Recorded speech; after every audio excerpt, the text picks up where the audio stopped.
Hello and welcome everybody to another glorious episode of the Tap, the Trial and Aaron podcast. I am the Aaron, aka Sandwich, the most loyal of followers, aka the Sliders, because they're little sandwiches and it's just adorable. But not nearly as adorable as Kit Kat here, who has returned to me from her travels. This is like last month, scared the poop out of me. She came back after a day and a half of just rummaging about. And who knows what, maybe mingling with other tomcats. Oh, my delicate little flower. But she's back now. And I know it's dangerous, but I've been doing some thinking. And a lot of times I'll come on to the tap and just kind of ramble incoherently, not really have a direction of where I'm going with the episode. I'm just out there, a big old fat sexy ship in the middle of the ocean with no wind in my sails. But today I am just... I got a lot of wind, a lot of gusto to blow into the sails of the tap ship. We're moving forward. Wow. Because forward with purpose. Every episode is going to have a purpose, and the purpose of this episode is to tell you guys about this big fat Vegas vacation we had recently. By we, not just I mean a gang of people, some of the best people that I know in my life, and it was just a glorious time. And I want to give you guys some play-by-play details of what happened. For me, it was Friday through Monday. Came home Monday. And by God, what a time. And I was going to have a companion with me on this episode because the tap's always better with a guest. Oh, Austin Calvert, you rascal, you multi-timed tap returner. Not this time, unfortunately. Had to go to Candy Cane Lane with the family a couple days ago. You son of a bitch. But it's okay, because I'll have you on again, and we'll reminisce on Vegas a little bit in the future. Get some more perspective. But for now, you're going to get my perspective, Kit Kat's perspective, but she's just going to remain silent. But her presence will be felt, damn it.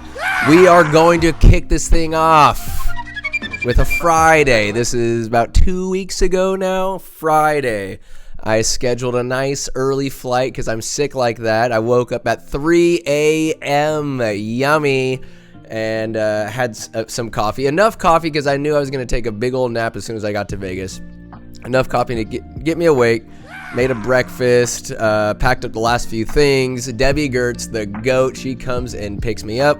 Takes me to Sacramento International Airport.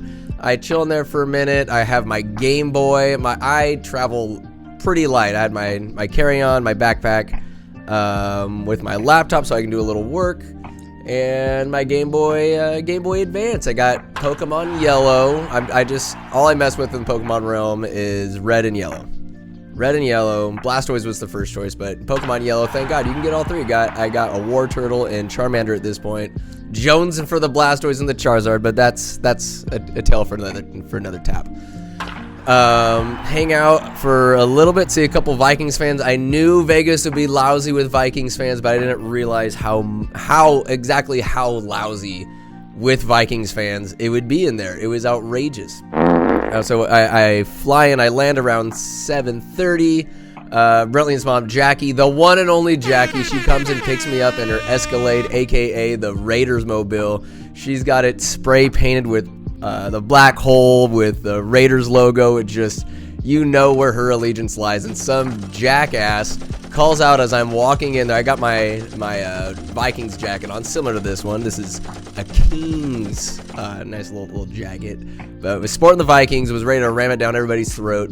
And some guy's like, I hope you pop a tire getting out of here. I'm like, bad juju, sir. Words have power, and you are using yours in a bad way, because we're all wizards like that, and words are our magic. And F that guy, whatever. Jackie, she paid no mind, and she whisks me away to the condo that she has, and everything's laid out perfectly. She has a great Raiders loft with Derek Carr jersey signed, multiple players jersey signed. She has an Antonio Brown jersey up there, I believe it's signed. She has helmets. Just nobody's a bigger Raiders fan than Jackie. An Oakland Raiders fan, mind you. Of course, she's a fan of the Vegas Raiders, but Oakland, in my opinion, thanks to Mark Davis, left their culture. Their culture is in Oakland, and it's just a husk of a team playing in Vegas for other people to come and spend money. The tickets were outrageously priced, but anyways, we'll get to that later. I take a nice hour-long nappy poo, a little bit longer than that. And Jackie, I get a text from her when I wake up, like, oh, I went to go get a massage. I left you keys if you want to go anywhere. Whatever in the house you want is yours. So I look down, I see what the supplies are. I'm like, all right, little coffee, give me some of that. And Jackie, she's got Grey Goose, she's got Truly, she's got High Noon, anything you want. A bunch of unopened chips, like, because the condo's just a base camp for her when she comes to Vegas, because she's got places at other spots. This ain't the main home. Jackie's balling like that. And I'm like, all right, I'll take this nice spinach tortilla. I put a gang of cheese on it, microwaved it just like Will Ferrell and Step Brothers, and rolled up and have me a nice little cheesy roll-up while watching the Redeem Team on Netflix. And I wake up, I get my first wind ready to roll. Call an Uber, take a shot or two of that Grey Goose, in honor of Jackie. Here's to Jackie. Take that. Wow. Down a Truly. Guy comes, picks me up. We have a great conversation. About a 20-minute ride into town. This guy's dope. He's like a strength and conditioning coach for a local high school team, which is pretty well known for producing NFL prospects. I forget the name of the school, but it was an awesome ride. Cool dude. We're giggling, laughing our asses off. And I go and check into the timeshare that Jackie has, because she's not done, giving all of herself to her loved ones just yet. Not only do I take a nap in her condo, I go to her timeshare, in which she is saving me and whoever else is staying there hundreds of dollars, I'd say, at the Paradise Hilton type gig. So I go up to the 3rd floor, get situated, have myself... I get changed. I'm ready to roll because I'm going to meet cousin Travis and his wife Rachel at the Vegas Convention Center for Cowboy Christmas on Friday. Yes, this is Friday afternoon. And the convention center is enormous. It's huge, and it is filled with rednecks and plaid and cowboy hats. And there's multiple different ethnicities of rednecks in there. Every different types. They got your button-up shirts. They're tucked in. Cowboy hats and boots. It smells like leather. There's a ton of booths. Cowboy hats, my God, when you get them like handmade there, easily over $1,000. Easily. And they had NFRs going on that weekend, so there's just a ton of cowboy representation. Luckily not Dallas Cowboys, legit Cowboys. They had, within the convention center, they had the green fences up, the swing fences. You can smell the manure. There's hay in there. They're showing livestock. There's booths as far as the eye can see. And, of course, there's $12 beers, so I had to suck down some of those. Got some for Travis and Rachel. They had she had like a screwdriver. Travis having a Coors. I had a banquet beer. Let people know that I'm about that life. And we're wandering around. I ride a mechanical buffalo. I think I had a pretty good showing. But just all the stuff there. There's metal work. There's leather work. There's just so many different types of artisans and just good vibes. Good vibes in there. We're on the 1st floor going around. I just want to make money so I can buy all the art that they have. There's such cool and amazing art. Whether it's leather, whether it's metal work, like I said before, or just straight up painted. And I'm looking at the price tag. I want this. I need this. But for $800 for an 8x8 square painting, I'm like, a little out of the budget. So I will not do it. Go upstairs because it's multiple floors. There's like an electric side-by-side vehicle. Polaris had a huge showing there. And then I'm just waltzing around, and I hear, hey, Aaron, what's going on? I see Brendan Benson, my boy from Winters, who currently lives in Texas. I'm like, what's going on, Brendan? This guy, renowned FFA. Just savant when it comes to judging livestock and whatnot. The guy's awesome. Give him a hug. Of course, that's a very Winters thing. Wherever you're out in the world, the chances are you will run into somebody from Winters or somebody you know. It's just the Winters effect. And so that was really cool. We finished our time off at Cowboy Christmas, go back to prepare, and the plan was to go to Travis and Rachel's room to pregame before going to see Cody Johnson that night at the MGM little arena. And I make my way to this pretty ghetto convenience store so I can get really cheap alcohol, because I know I'm gonna be paying out the ass for for alcohol in Vegas Strip. Of course, yeah, it's sketchy, as in there's bulletproof glass all lining the entire front desk. And when you go to buy things, you put in this little sliding glass container so the guy can process it, whatever. Super nice guy, but I'm like, probably shouldn't be here. Nobody should be here because you're probably gonna die.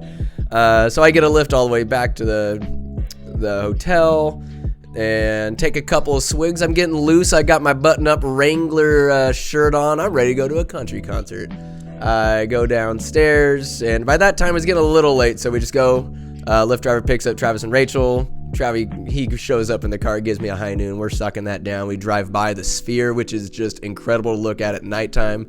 It's kind of like hard to believe. It's just one of those things, one of those Vegas things. And we get to where we're going. And no, we eat first. We go, yeah, I pay way too much for a little Panda Express. I'm still pretty hungry, but I know it's just going to get in the way of my drunkenness later. So everything there, it's just, I needed to get over it. It always hurts when you know things are about $20 above what they should be. But you just bend over and take it up the ass, because that's Vegas, baby. And then we go and go to the concert, the venue. I get an $18 beer, kicking the nuts, but it's fine. I guzzle it. And I get my seat. I'm away from Travis and Rachel because I just wasn't able to get a seat near them at the time.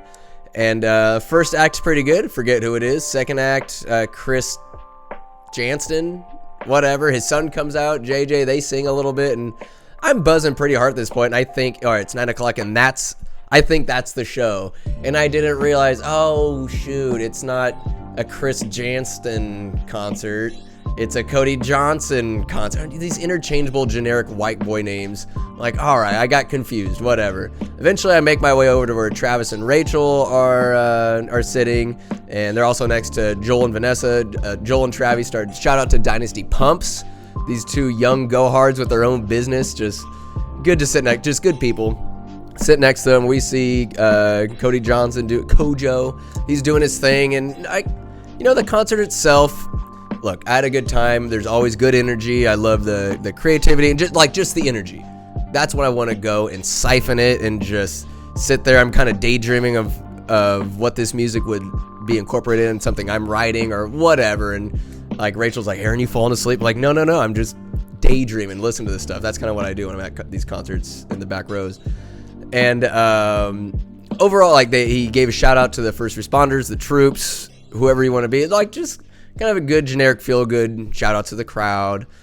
And but by and large, I feel like I won't go to another country concert or a concert unless it's somebody that I know, because I didn't have that connection that I did going to, say, a Keith Urban concert or Luke Bryan or Tim McGraw. Like, I know these guys, I sing their songs on the radio, and I was way more of a country fan back in the day. And this Cody Johnson guy was good, but I'm like, you could have put any other, put Brad Johnson up there or Fred Turner. I don't know. Whatever, like, white guy who's top of the list. I don't know. Whatever. It was a good time, though. I enjoyed the concert, but next time I'll make sure it's somebody that I know and know a couple of the songs, sing along with. But good energy, good vibes. And it got done kind of late, around 11, I want to say. I'm getting a little sleepy because I've been drinking all day and the sleepies are kicking in. So I text Brentley and Brad and Steph. I'm like, Brentley, I'm a little sleepy. I think I'm going to call it a night. And I just get a text back. What the fuck? What the fuck? All right. And disclaimer. Let me just sidetrack real quick.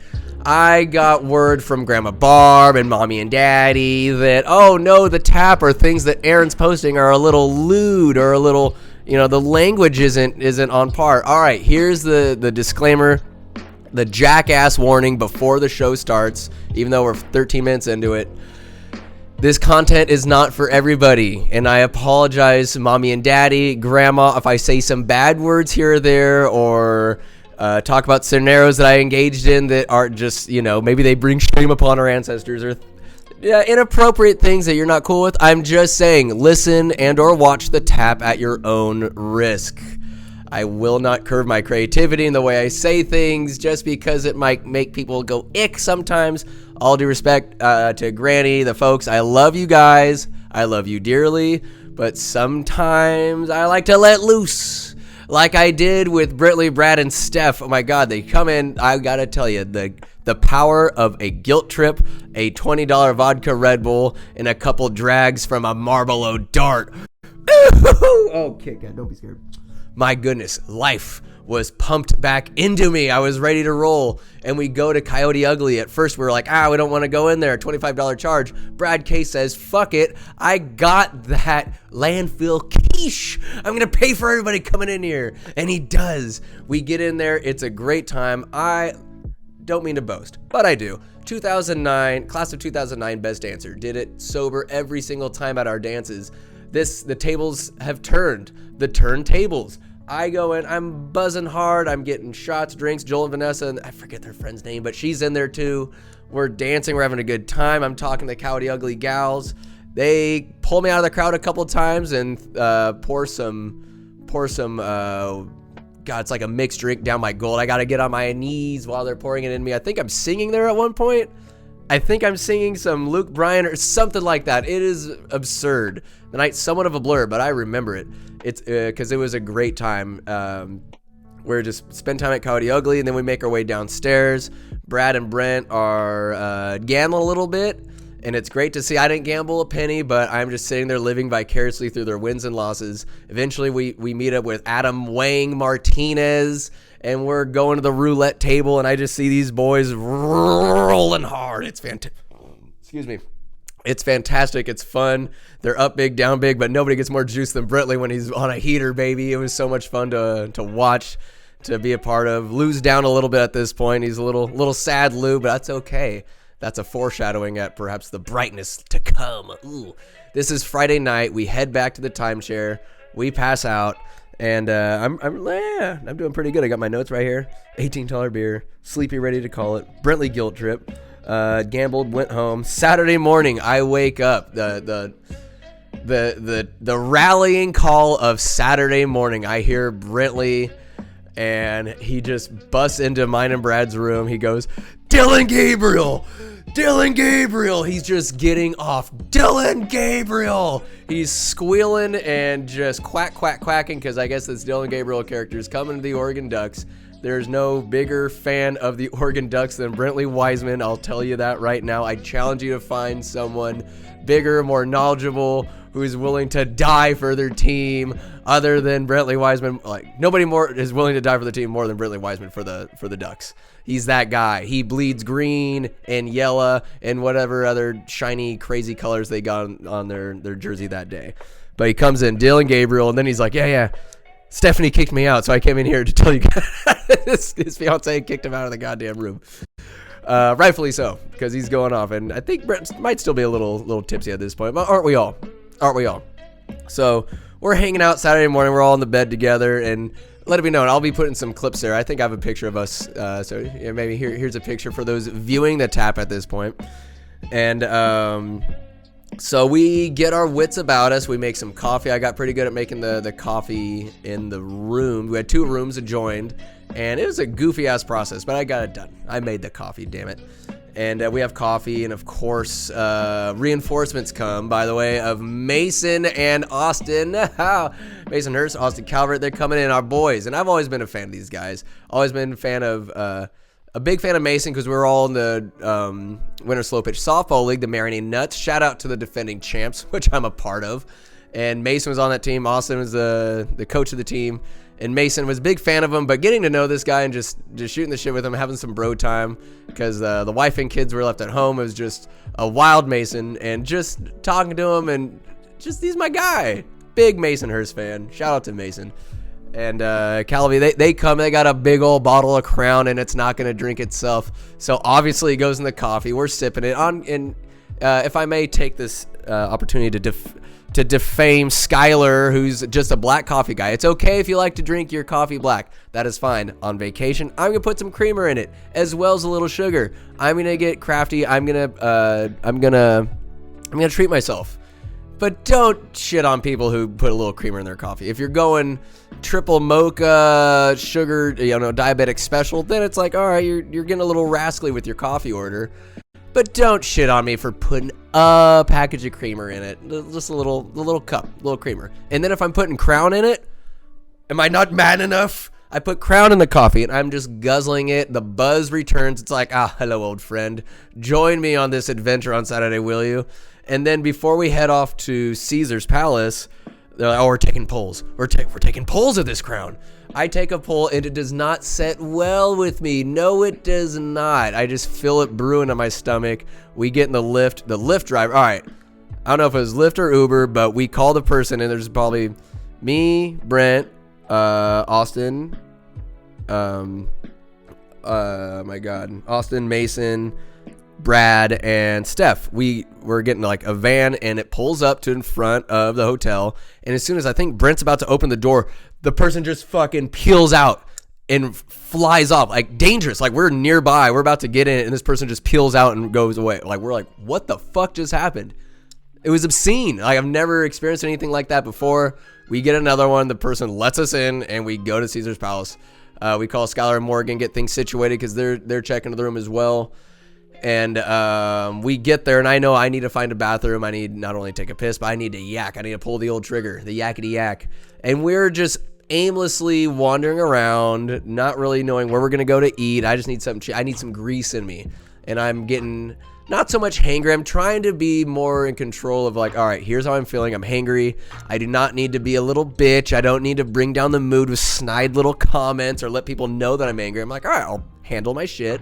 I'm buzzing pretty good. What, what's the big deal? So eventually I find a bathroom, and I go in there, do my business, and I pull the trigger. I'm like, come on.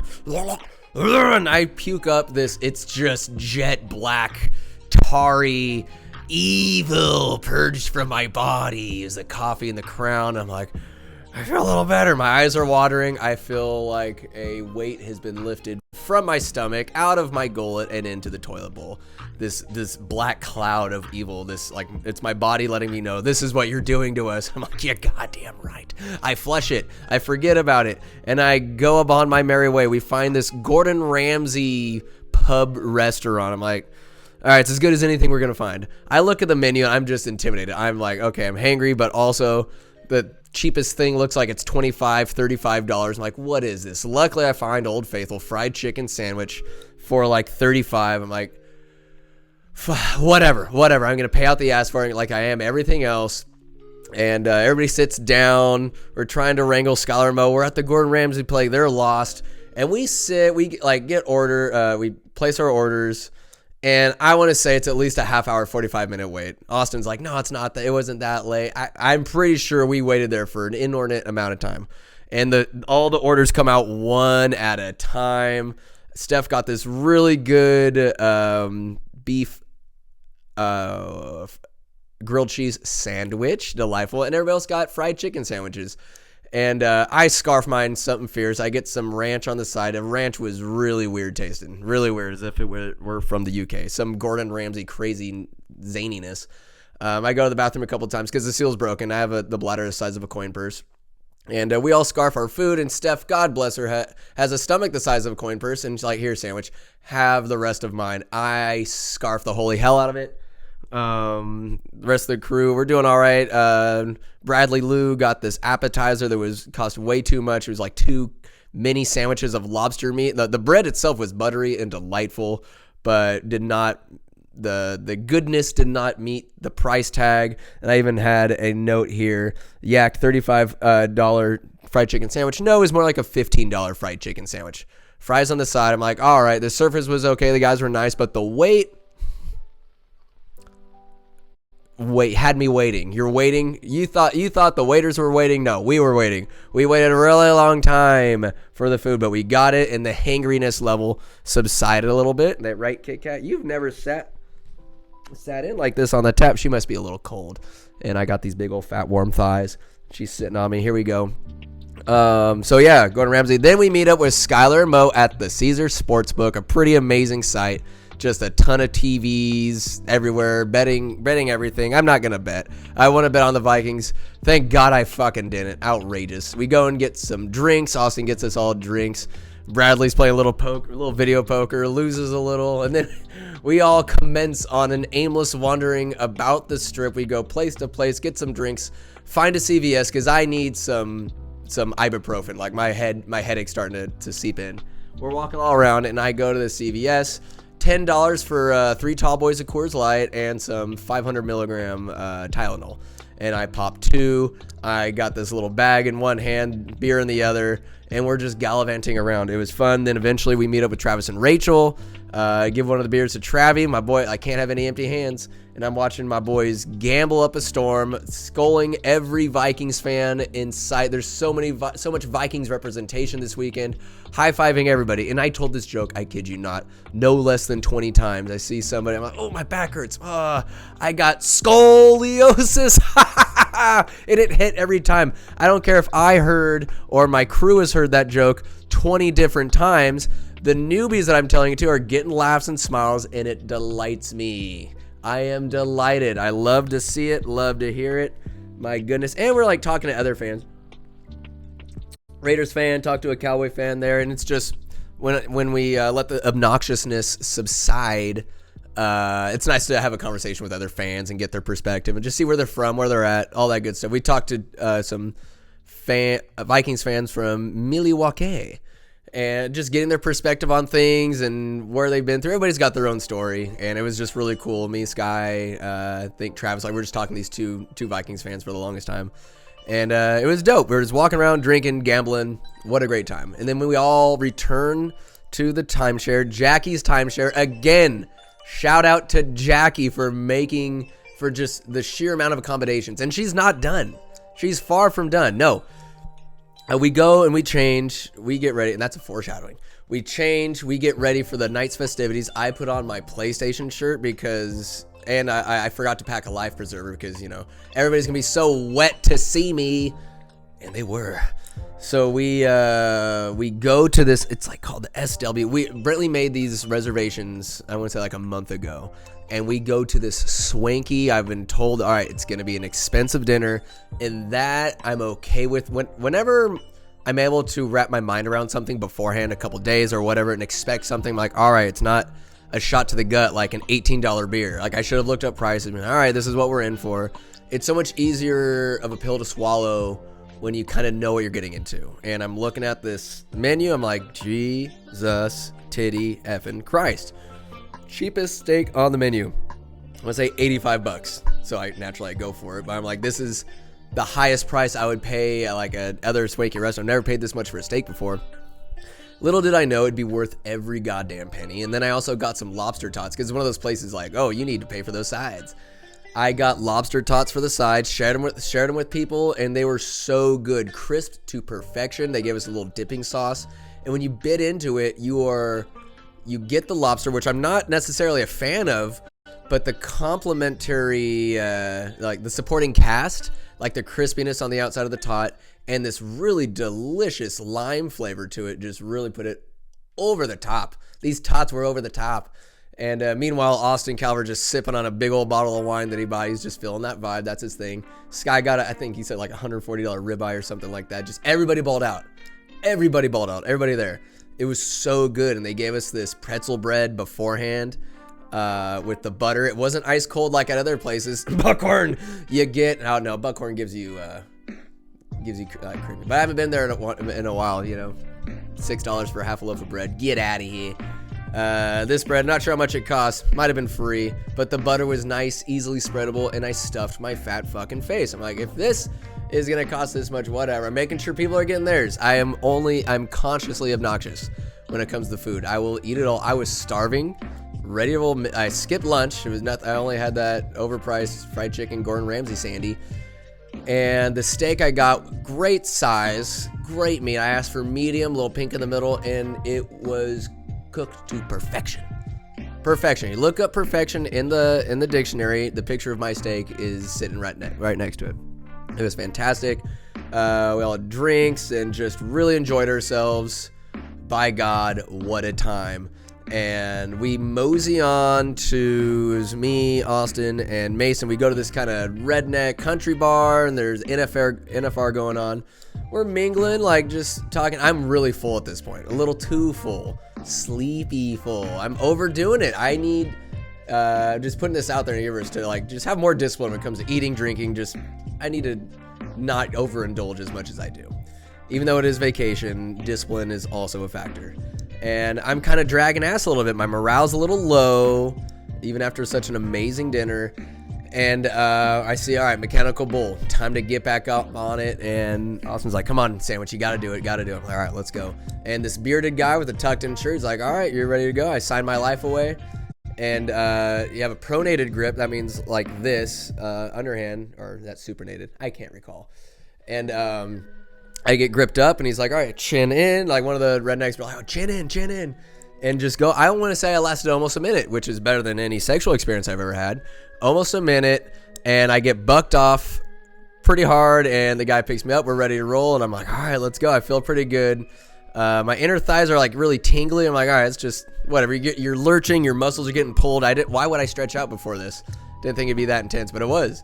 I see Mason on the other side of the inflatable like kind of arena where the bull riding's going on, and he gets us a bucket of buds. We're sipping on it, and then it's Austin's turn to go up.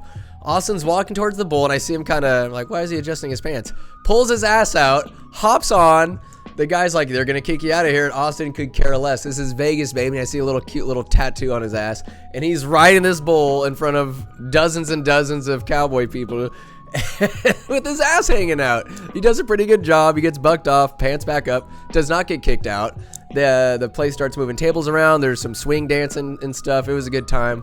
And eventually we leave when we go to Fremont Street. Oh, Fremont Street. The story continues.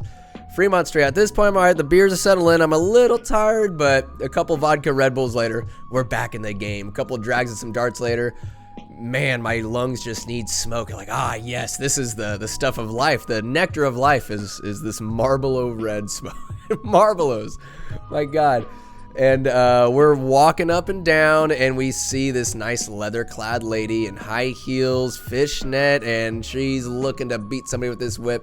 Austin volunteers me as tribute. I say, yeah, let's do it. I'm on all fours, and she whips me about 3 or 4 times. And I'm like, this kind of hurts a little bit. And check out the video. I'm about to check out the video footage. I'm not sure what she says to me. I shake my head. I start pawing at her. I'm like, all right, one last good one. And she winds up and gives me an Otani swing of that whip right to my ass. And I'm just, it shook me. It shook me. It hurt, but it was so funny. And I'm rewatching this video, and there's the reactions of people in the background. I'm like, I guess I was on all hands and fours in public getting my ass whipped. And then, I'm showing Austin my butt to see what whip marks there are. And I gotta say, that picture, pretty good booty I got. Pretty good booty. Been doing my squats. And there's a guy in the background just drunk with his wife, just like giggling his ass off. It was great. The whipping. And I also got whipped earlier that day as the whole crew were going around the strip. I got whipped there.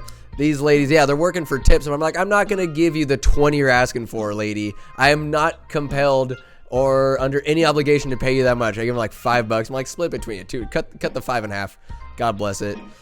Am I cheap? Sure, but I'm like, I'm not gonna pay a ton of money just get whipped. We took pictures. All right, that's fine. Yippee. I pay him like, I've interacted with you guys for all of 30 seconds. I'm not gonna give you that much money.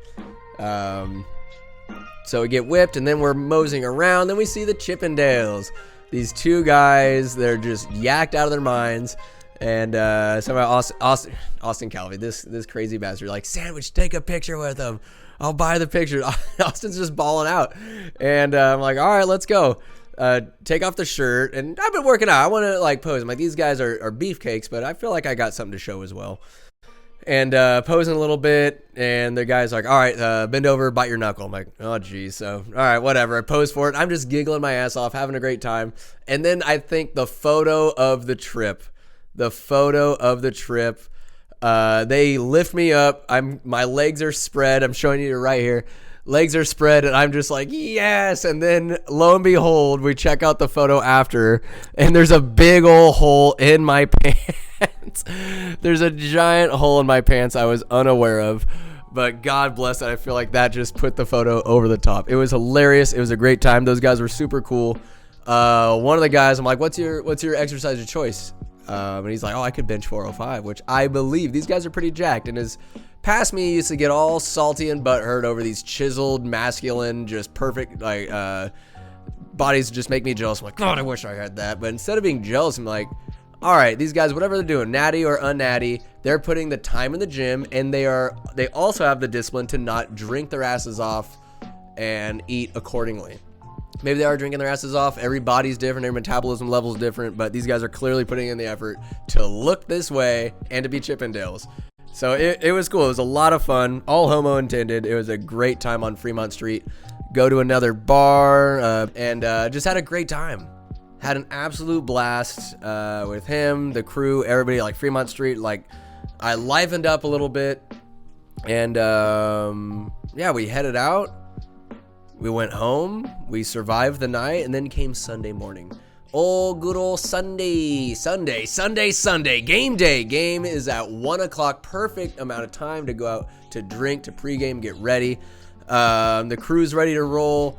Brentley gets a lift for everybody. I'm like, Austin and Mason, we're going to wait for Rachel, Austin's wife, to come in. She was due soon. And I'm like, I'll wait with these guys. And Brentley's like, sandwich, I got an Uber XL, your ass is coming. And then they're like, oh wait, no, we good, we can go half and half or whatever. He's like, oh, okay.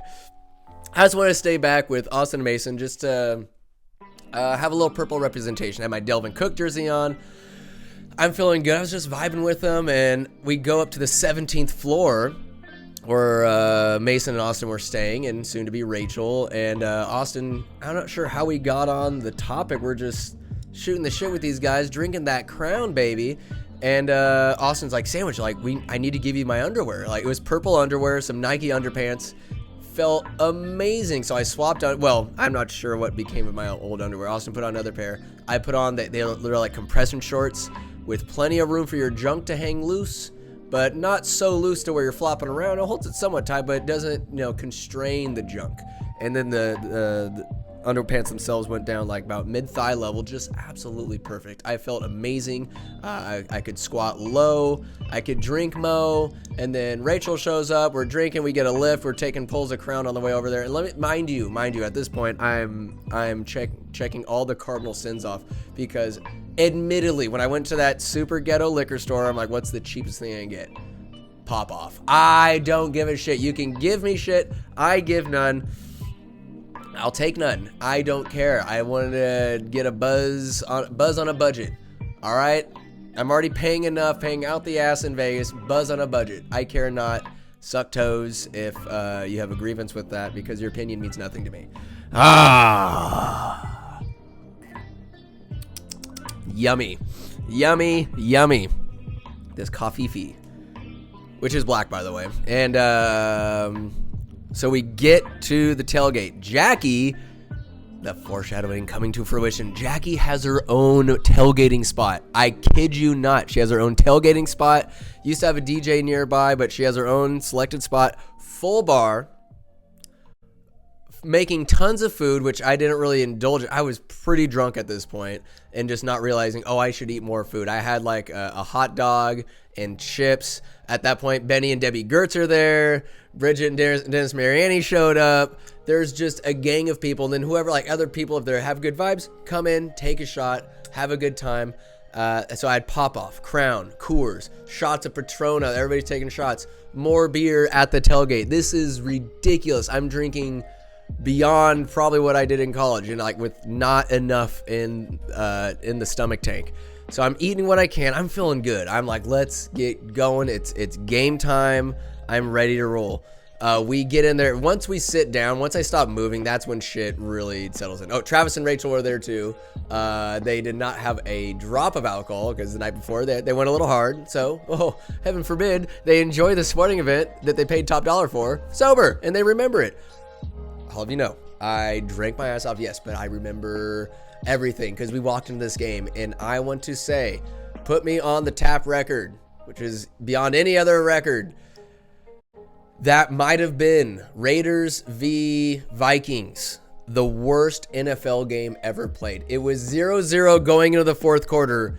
Josh Dobbs just lost the magic that he had coming in.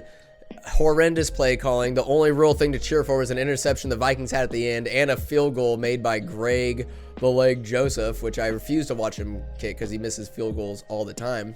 But he happened to make the one that won the game. Vikings won 3-0. An abysmal game. I went up and took multiple pee-pee breaks. At one point, I was lost and the guy sitting next to us talked to Skylar. He's like, hey, your boy's kind of wandering around over there. And just Skylar and Mo thought I was out for the count.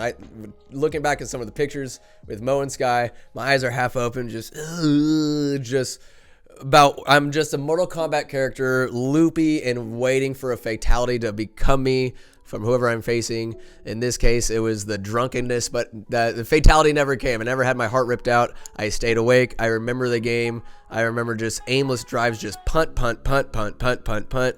We had really good lower level seats. It was good to be part of the drive, like the vibe. I just wish there was something more to cheer for, something more. I mean, my voice was shot at this point in time already, but man, oh man, it was a blast just kind of being around there. Boring ass game, but just being around there, being around everybody. The game ends, thank God, and we start walking out of the stadium. Not once did I fall asleep. Not once did I say anything, act a fool, start a fight. Like at that point, I'm like, I'm not trying to start fights with anybody. No matter what I'm drinking, when I'm drinking, the last thing I'm trying to do is cause a fuss. And to my record, I have 0 fights on it. 0 fights on my record. I've instigated 0 fights. I'll like talk a little bit, but I'm not gonna say something so insidious. Is that the word? I'm not gonna say something that's gonna elicit or incite a fight. I have and I never have. Never got like pushed or shoved or anything like that. And was able to get out of there, no fights. Didn't see really anybody else, not in the corridors. Nobody was starting to fight. The game wasn't good enough to start fights over. Everybody lost that day. Vikings may have won on paper, but everybody in attendance fucking lost. We go back to the tailgate area. We're just talking it up, and then we walk over this bridge. We wind up at New York, or some other casino. Morgan, God bless it, she took a picture of me. I'm just down and out. Like, my energy level, no matter how many vodka Red Bulls, like, it was, more alcohol is not gonna solve this problem. It was the beginning of the problem. It is the end of the problem. And luckily, Brentley's fiance, Steph, takes my phone, gets me a lift or whatever, and I make it back, and she sends it. God bless, such a sweetheart. Like, you make it back safely? Don't lie to me. It's like, yes, I'm back. I was in bed and asleep by 9.